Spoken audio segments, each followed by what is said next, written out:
حضرت سلیمان قومشو جمع کرد، برای طلب باران به صحرا می رفتن. رسید به یک مرچی که خودشو به پشت انداخته، صورتش به آسمانه، دعا می کرد.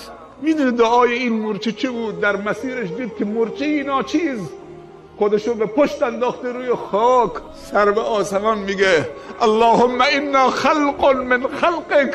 حضرت سلیمان مات و مبهوت شد، به قوم گفت بیستید، چه داره میگه؟ این مورچه خودشو به پشت انداخته رو خاک، میگه اللهم انا خلق من خلقک. بارالله پروردگارا، ما گروهی از خلق تو هستیم. دنبالش اول اعتراف به بندگی در مقابل عظمت خداوند. حالا دوم چی میگه این مورچه؟ لیس بنا غنی عن رزقک. خدایا ما بی نیاز از روزی تو نیستیم، محتاج روزی هستیم. گریه یک مورچه را بشنوید که این نبی الله صداشو فهمید و شنید. مورچه میگوید که حالا ما برامون فرش کردن، مواظبیم که این گوشه شلوارمون رو خاک ننشینه. اگر این گوشه فرش کمی جابجا شد، تو نماز استسقا آمدیم دستمون به شلوارمون که خاکی نشیم. اگر شانه سرمون کمی خراب شد، دوباره ما بندی از امتی از امتان تو، بندی از بندگان تو، خلقی از خلق تو. خدایا ما بی نیاز از روزی تو نیستیم، روزی به ما بده، آب به ما بده. حضرت سلیمان رو کرد به قوم، گفت بر بگردید که خدا به شما باران میده، اما با دعای غیر شما، به دعای غیر شما، به دعای یک مورچی. در روایات وارد شده که خداوند فرموده که اگر بندی من دستشو بلند کرد 3 بار گفت یا الله، همه با هم بگیم عزیزان، یا الله یا الله یا الله انا خلق من خلقک. دعای مورچه، ما بندگانی از بندگانت هستیم یا الله. ما بی نیاز از رزق تو نیستیم یا الله. ما بی نیاز از رحمت تو نیستیم یا الله. خدایا ما را به خودمون واگذار یا الله.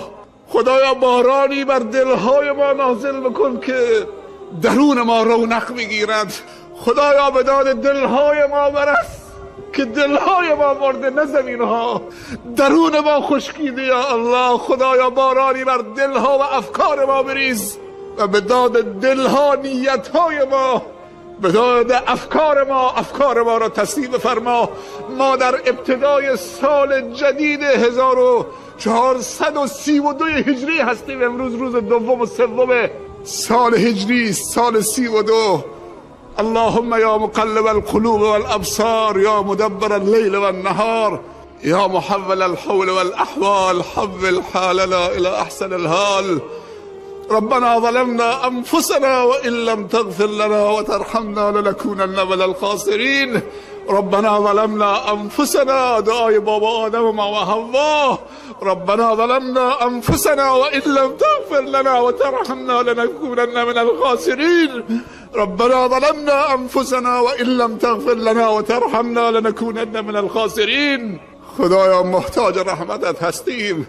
بعد از اینکه درون ما را شستید پروردگارا، بعد از اینکه درون ما را شستید پروردگارا، بعد از اینکه درون ما را شستید، باران رحمت مادی خودت را بر ما ببار.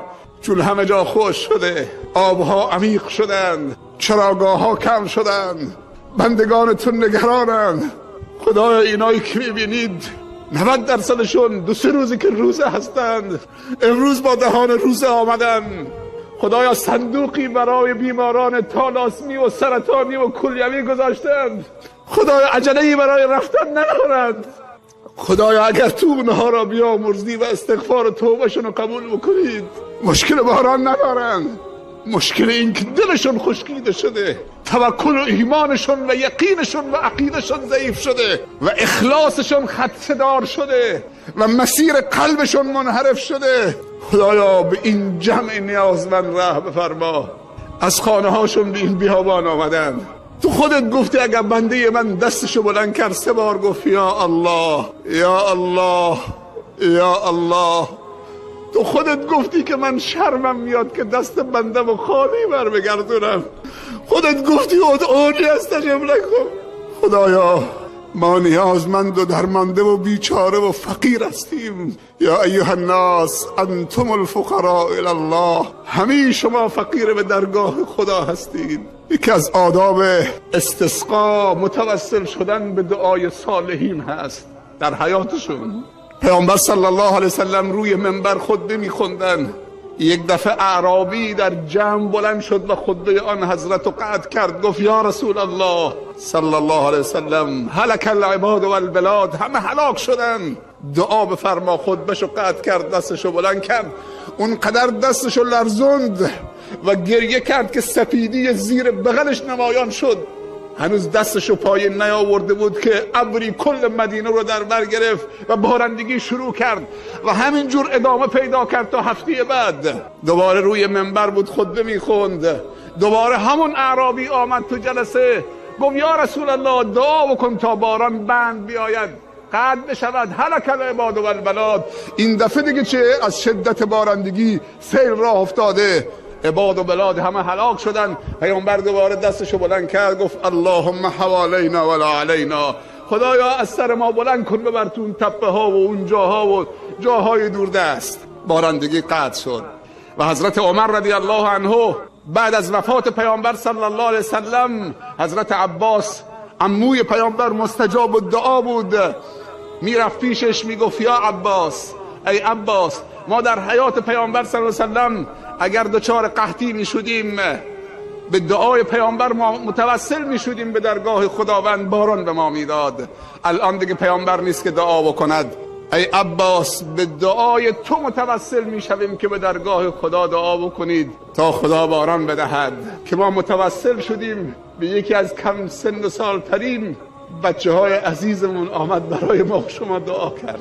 قبل از اینکه نماز استسقا خونده بشود، 2 رکعت نماز مثل نماز عید، خطبه هم بعد از نماز می نشینیم تا آخر خطبه همدیگر رو حلال بکنید. اگر 2 نفر تو این جمع باشن که به هم پشت رو هستن، با هم قهرن، اگر نمامی در این جمع هست که از رونق جامعه اسلامی خوش نمی شود، اگر تارک الزکاتی در این جمع هست، اگر فرزندی که بی احترامی به پدر و مادرش کرده، اگر ظالمی که به فقیر ظلم کرده، اگر بدهکاری که حق طلبکارشو پرداخت نمی کند و متمکنم هست، اگر زن و مردی که بی احترامی به هم کردند، اگر مردی که در حق خانواده و اولادش بی حرمتی می کند، اگر شریکی که به شریکدارش خیانت کرده، اگر معلمی و عالمی که در حق بندگان خدا و شاگردان و طلاب کوتاهی کرده، اگر شیخ و عالمی که معصیت خدا می کند، همه باید توبه بکنن، همه باید استغفار بکنن. یک صفحه جدید، یک پرونده جدید. اینگی فرمانداری مدارس رو تعطیل کردن، بچه ها را آوردن این اطفال معصوم که برای ما دعا بکنن. نیروی انتظامی راهنمایی و رانندگی، شهردار محترم که تسطیح این محل و امکانات و حتی آب برای وضو گرفتن آورده، تانکر